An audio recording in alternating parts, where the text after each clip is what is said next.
Pengrajin sandal gunung atau sandal adventure di wilayah Kabupaten Sukabumi menjadi salah satu ladang usaha yang terdampak akibat pandemi COVID-19.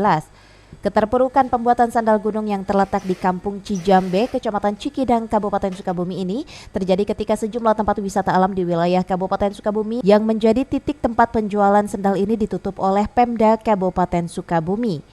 Home industri pembuatan sandal gunung ini pun sempat tutup akibat kekurangan modal untuk biaya produksi, lantaran hasil sandal buatannya tak ada yang membeli. Seiring dengan telah dibukanya kembali sejumlah tempat wisata di Kabupaten Sukabumi yang menjadi titik penjualan sandal ini, kini para pengrajin sandal gunung pun kembali menggeliat walaupun belum pulih 100%.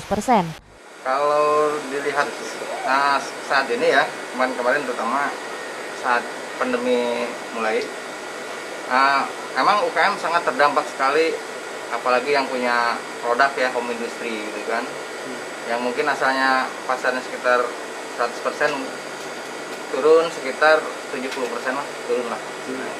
Pengrajin sandal gunung ini pun tetap mengedepankan kualitas dan desain yang terbaru dari sandal yang diproduksinya sesuai dengan keinginan pasar dan para konsumennya. Dari Cikidang, Kabupaten Sukabumi, Iqbal Bakar melaporkan.